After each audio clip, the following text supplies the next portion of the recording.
से ही रहेगी कि थोड़ी सी कृपा आप हमारे ऊपर बनाए रखना। जैसे मीरा जी ने भक्ति की थी, एक बार जब मीरा जी अपनी छत पर थी तो उनकी सहेली की शादी हुई। तो शादी को देख रही थी, उनकी वहां पर बड़ी माँ भी खड़ी हुई थी।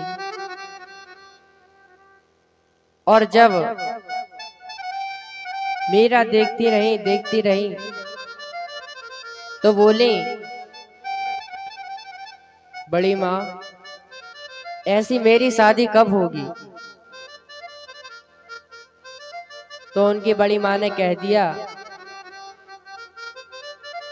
कि अभी तुम्हारी आयु अभी शादी के लायक नहीं हुई। उन्होंने पूछा कि शादी में क्या होता है, इतनी सारी खुशियां ये लोग क्यों मना रहे हैं? तो वह बोले कि अभी तक तो तुम्हारे पिताजी तुम्हारी रक्षा करते रहे, लेकिन जब पिता तुम्हारे असमर्थ हो जाते हैं तब पति के हाथ में तुम्हारा हाथ सौंप दिया जाता है और वहां पर अपने पति के साथ मरते दम तक साथ देना चाहिए। लेकिन अब ऐसा कहाँ होता। एक बार एक पिता ने अपने बेटे की धूमधाम से शादी की, बड़े धूमधाम से की, सारा दहेज दिया, लेकिन शादी होने के बाद एक ही हफ्ता हुआ केवल और केवल, तो कह दिया उनसे, उनके पिता से पति ने कहा कि हमें एक मोटरसाइकिल भी चाहिए। पहले तो पत्नी से कहा, पत्नी बोली कि सारा दहेज दिया, आज तभी लिख देते उसमें तो शायद आपको मिल ही जाती, लेकिन अब हमारे पिताजी कहां से लाएंगे इतना धन कि आपको एक मोटरसाइकिल भी दिला पाए। तो पति मानने लगा उसको और बोला कि हमसे तुम मुंह चलाती हो, हमने जितना कहा उतना तुम अपने पिता से कहो और कुछ भी करके हमें मोटरसाइकिल चाहिए। पत्नी ने जब 2-4 शब्द और कहे तो पूरे घर भर ने मिलकर के उसके साथ क्या किया बताया गया। अरे सास ससुर और देवर ने रसोई घर में खाना बना रही थी बेचारी। अरे सास ससुर और देवर ने अरे किया कमरे में बंद, अरे किया कमरे में बंद,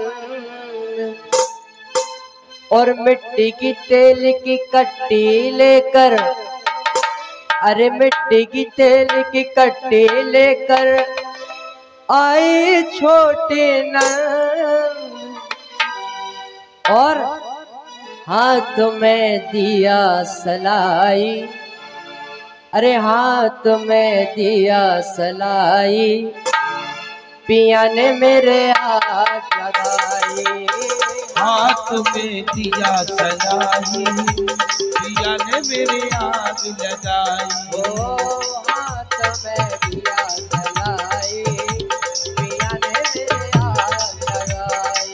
ओ हाथ में दिया सलाई, पिया ने मेरे आग लगाई। सास ससुर और देवर ने, सास ससुर और देवर ने किया कमरे में बंद, वो किया कमरे में बंद, मिट्टी की तेल की कट्टी लेकर, मिट्टी की तेल की कट्टी लेकर आई छोटी नंद, हाथ में दिया सलाई, पिया ने मेरे आग लगाई। वो हाथ में दिया सलाई, पिया ने मेरे आग लगाई। हाथों में दिया जलाई, पिया ने मेरे आग लगाई। वो हाथ में दिया सलाई, पिया ने मेरे आग लगाई।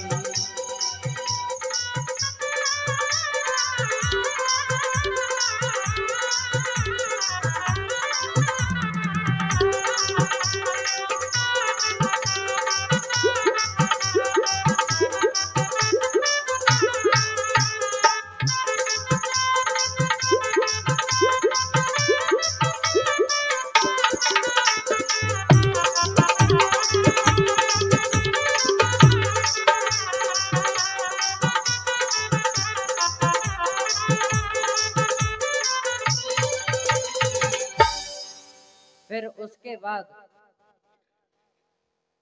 बेटी को आग लगी है। जब कमरे में से धुआं निकला, पड़ोसी इकट्ठे हो गए और खिड़की में से आग लगी है उसमें और वो चिल्ला रही है। तो पास में ही उसके पिता का घर था, तो किसी ने जाकर के वहां पर खबर दी। तो पिता दौड़ता दौड़ता वहां पर आया और गेट खोलने की कोशिश की, लेकिन अब वो जीवित रहने वाली नहीं थी। पुलिस आ गई वहां पर, पुलिस को तुरंत बुलाया गया। जैसे ही पुलिस को बुलाया तो बेटी से बयान पूछने लगे कि जल्दी बताओ, तुमको यह आग किसने लगाई, उसको कड़ी से कड़ी सजा मिलेगी। बेटी केवल और केवल एक बार नाम बता दो, क्या यह आग तुम्हारी सास ने लगाई या ससुर ने? तो उसने पूरे के पूरे बयान बदल दिए। क्यों? क्योंकि हम तो यह दुनिया छोड़कर जा रहे, लेकिन यदि हम बता गए तो पूरी जिंदगी इन लोगों की बर्बाद हो जाएगी। पुलिस पूछने लगी वहां पर, क्या आग तुम्हारे सास और ससुर ने लगाई? तो बोली नहीं। बोले फिर? बताने लगी वो, अरे सास हमारी माँ के जैसी और ससुर है पिता समान। अरे सास हमारी माँ के जैसी, ससुर है पिता समान। तो पुलिस बोली, क्या फिर आग तुम्हारे देवर ने लगाई? तो बोली नहीं, देवर तो हमारे भाई के जैसे। तो बोले फिर आग क्या तुम्हारी नंद ने लगाई? बोले नहीं, अरे नंद है बहन समान, अरे नंद है बहन समान। तो बोले फिर आग क्या तुम्हारे पति ने लगाई? तो बोली नहीं, अरे पिया ना मोरो कसाई, पिया ना मोरो कसाई, आग ने आग लगाई। पिया ना मेरो कसाई, आग ने आग लगाई। पिया ना मोरो कसाई, आग ने आग लगाई। वो पिया ना मेरो कसाई, आग ने आग लगाई। सास हमारी माँ के जैसी, ससुर पिता है समान। सास हमारी माँ के जैसी, ससुर है पिता समान।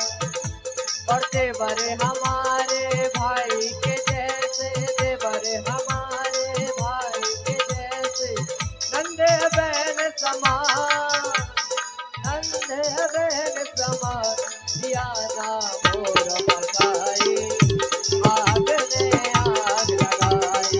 वो पिया ना मेरो कसाई, आग ने आग लगाई। पिया ना मोर कसाई, आग ने आग लगाई।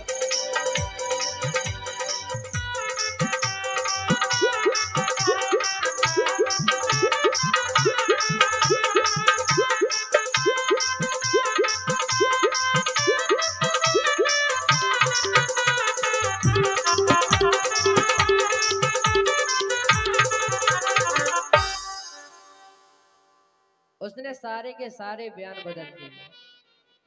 तो ऐसा पहले होता था, लेकिन अब ऐसा नहीं होता। आजकल के लोग यदि कह देते कि उनकी ऐसी बहू आई, सास की सेवा नहीं करते, लेकिन यह कोई नहीं देखता कि फिर उन लोगों ने क्या किया। यदि वही लोग अभी यह कह देते कि हमारी बहू तो बिल्कुल दहेज नहीं दिया, यह नहीं करती, वो बिल्कुल काम नहीं करती, तो अभी वो बदनाम हो जाती। लेकिन अब ऐसा नहीं होता है। इसीलिए ज्यादातर लोग कैसे ढूंढते लड़की कि ज्यादा तेज ना हो,